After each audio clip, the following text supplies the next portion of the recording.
they did to you. And if they don't, it's giving, they have a lot of other shit that they need to solve and figure out before they get to you about whatever they're confused about. Someone maybe just doesn't have room for quality friends. There's just so much shit friends that the quality friends you accidentally treat like shit because you have no room for them. Yeah.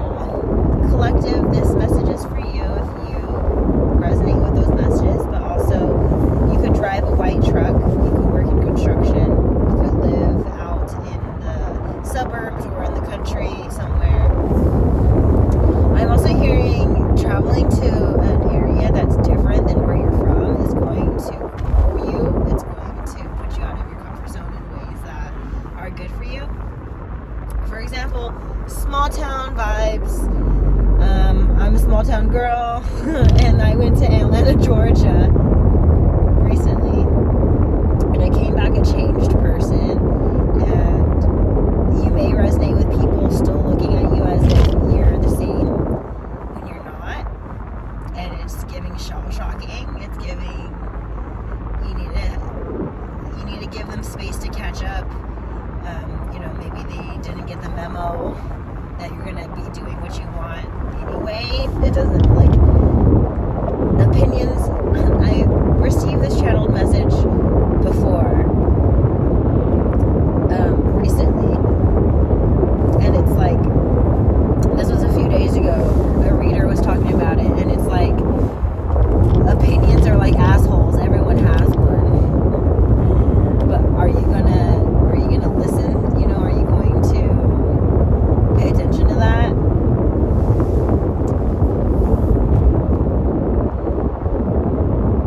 Your favorite color could be green. It could be very stormy weather or about to be where you're at. And I'm on my way to yoga, so you could be starting a practice with your physical health.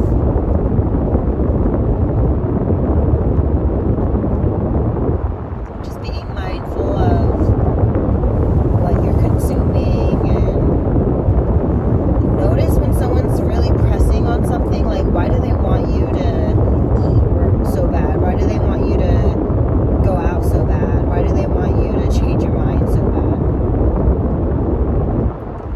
Keywords, so bad. So maybe they are really bad and they want you to channel this energy.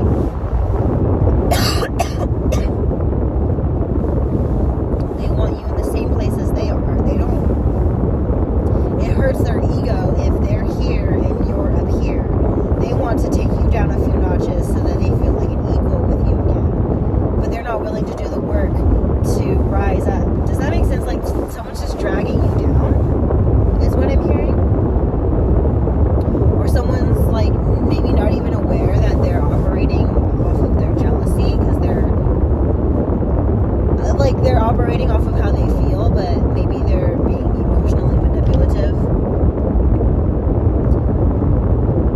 Because they have emotions and they don't know what to do with them, so instead they manipulate their 3D so it makes them feel better, but they may not realize that they're operating in this fashion.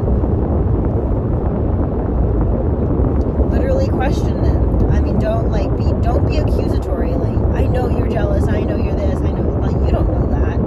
They don't even know that. So, like, I mean, maybe you might know it, right? If you're intuitive, if you're smart, if you can piece things together, maybe you've been there, done that before, and you're like, I'm tired of this energy. Now you can recognize it in other people. Just because you can recognize it in other people doesn't mean it's there. Some things look the same, but aren't it, like salt and sugar. So you could recognize it, but that doesn't mean it's necessarily happening for them, that recognition or that readiness to see it. And it may not even be residing in them. You may just be projecting off of what it looks like and not what it is. So question them. Why? Why are you pressing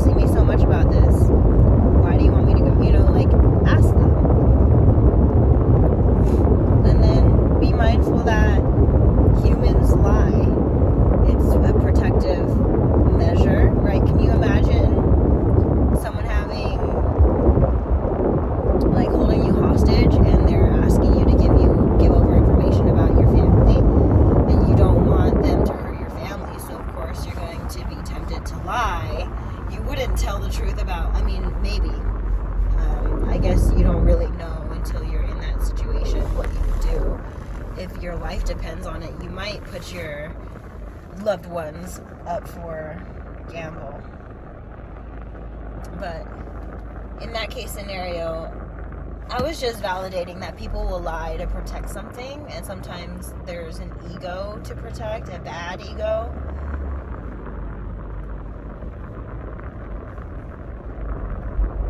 Sometimes there's a situation to protect.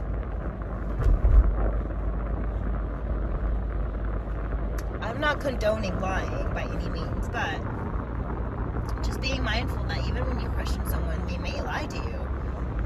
And that's where body language and intuition can tell you way more than what their words are telling you. If they can't even look you in the eyes, it's too hard for them to admit. Sometimes admitting the truth is hard to do.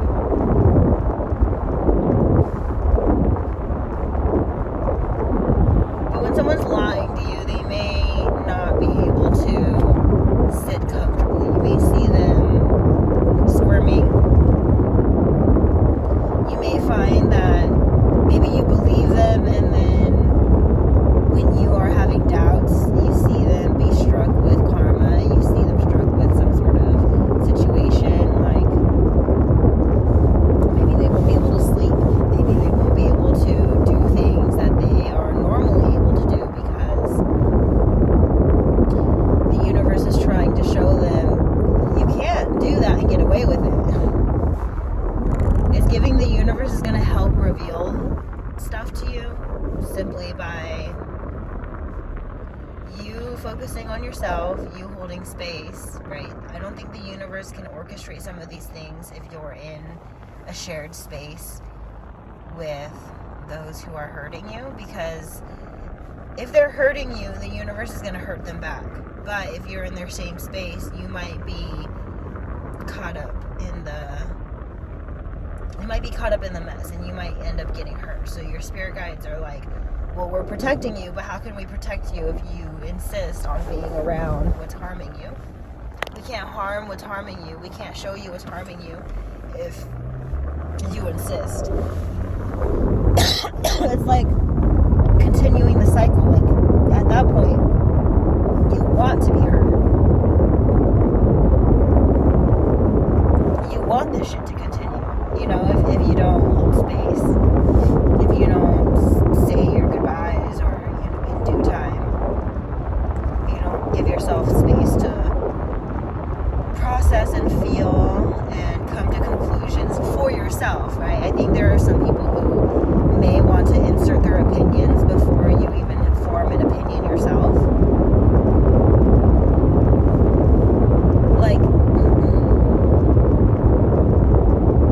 I had a friend in college, we were very close, and she knew our other friend more than I. Maybe she had a crush on him, I don't know. But she had a boyfriend, so she shouldn't have had a crush on him. And I was single as fuck and just trying to, like, continue my dating life, and she kept inserting her opinions.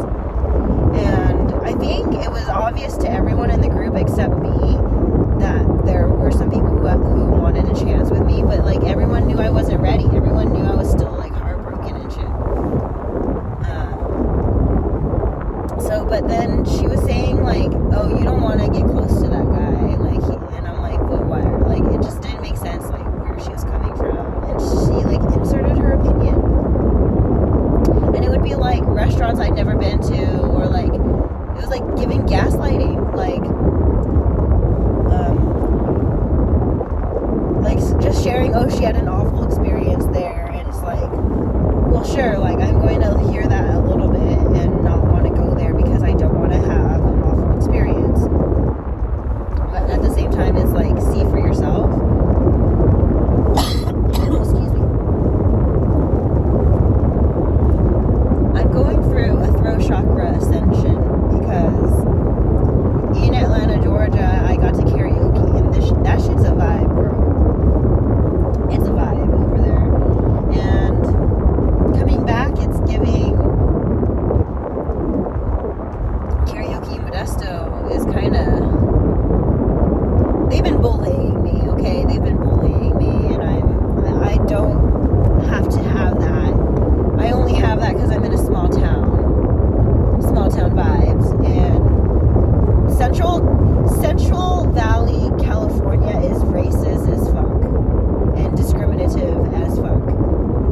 as they don't want to see it or think it or acknowledge that they are. Okay, I was at a house party and there was some homeboy from Oakland, totally Asian, not even black at all, thinking it's okay to just say the N-word and say all these racial slurs in the middle of a room full of like half full of black people. And a black woman was like, the fuck? And kind of called him out, right? And like it was his house though, and he'd be like, well, I'm not gonna change my vocabulary because you're uncomfortable and blah blah blah. And like he was like totally trying to get us to side with him. And I'm like, we're at his house, like I'm not gonna say a damn thing. But racist people will defend themselves to the end of time and not realize, like they think that they've earned their right to be racist or something or have their opinion. It's like, yeah, everyone has an opinion. Everyone has an asshole. Does that mean that the stuff that comes out of there is like gonna be good? No. Someone needs to put their money where their mouth is what I'm hearing. Like, if the words you said could make you money, would that change the type of word, like the type of things you say? Like, make sure the shit you're saying has quality, bro. Don't be just saying shit to say shit. This same person earlier in the night was saying, oh, they love to do things just to irk people. And it's like, what is that doing for you? Like, seriously, what is that doing for you? Because it's like, maybe some people in the collective, you're like this, or you deal with someone like this, but it's like, what that does for you is people hate you. People are annoyed by you when you're around. Like, what does that do for you other than, like, it gives you pleasure to irk people? Like, how does that make sense? Make that make sense. Like, how do you get close to anyone if you hold energy like this? If your existence is solely to irk people or please people, what does that do for you?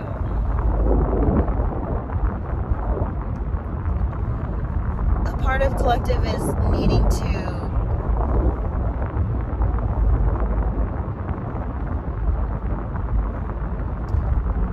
acknowledge yourself, and even like, okay, we were talking about questioning other people, but maybe question yourself. Why do I react to this? Why am I getting upset right now? Why? Ask yourself those questions. You can find yourself a lot closer to clarity in this way. You may be confused because you think someone else needs to tell you something, or they need to tell you sorry, or they need to, but maybe it's you. So as much as you're questioning others or recognizing things in others, pointing fingers at others, point that finger right back at yourself.